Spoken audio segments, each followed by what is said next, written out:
তরুণরা অসাধ্য সাধন করেছে, ফ্যাসিবাদের কবর রচিত করেছে, ফ্যাসিবাদকে দেশ ছাড়তে বাধ্য করেছে, এখন একটা নতুন বাংলাদেশ বিনির্মাণ করতে চাইছে।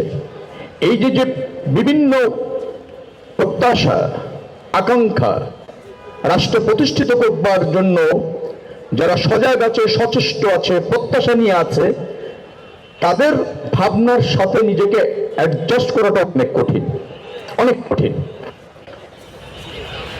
আমাদের তরুণদের কাছে আমার প্রথম আগে আহ্বান আছে একটা, সেটা হচ্ছে তারা যেভাবে সাহসী, যেভাবে প্রতিবাদী, যেভাবে সমাজটা দেখতে চায়, রাষ্ট্রটা দেখতে চায়, তার আগে আমার আহ্বান হচ্ছে তাদের প্রতি, তারা একটা জায়গায় আরেকটু বেশি মনোযোগী হবে।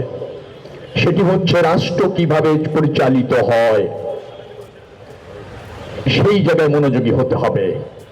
রাষ্ট্রের তিনটি বিভাগ, শাসন বিভাগ, আইন বিভাগ, বিচার বিভাগ কিভাবে ফাংশন করে জানতে হবে।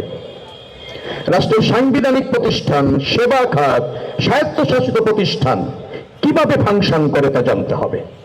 যখনই আপনি এটা জানবেন, তখন আমার বিশ্বাস আপনার প্রত্যাশাগুলি কোনটা দ্রুততম সময়ে পূরণ সম্ভব সেটা বুঝতে পারবেন, আর কোনটা পূরণ করবার জন্য রাষ্ট্রের নীতি নির্ধারণ প্রয়োজন সেটাও জানতে পারবেন, আবার কোনটা আসলেই আমাদের দেশে আমাদের পরিস্থিতিতে একেবারেই সম্ভব না সেটাও জানতে পারবেন। যার ফলে এই সম্ভাবনাময় যারা তরুণ, তাদেরকে আমি অনুরোধ করব যে আমাদের রাষ্ট্র ব্যবস্থাপনাটা কিভাবে হয়।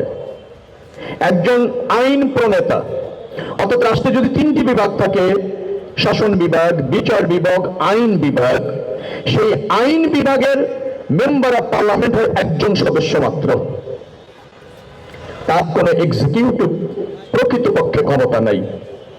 তিনি সরকারের দৃষ্টিতে আনতে পারেন, রাষ্ট্রের দৃষ্টিতে আনতে পারেন, রাষ্ট্রের প্রতিষ্ঠানগুলি যাতে ফাংশন করে সে ব্যাপারে সজাগ থাকতে পারেন, চাপে রাখতে পারেন, আমলে আনাতে পারেন, সর্বশেষে আপনাদেরকে সাথে নিয়ে প্রতিবাদ করতে পারেন।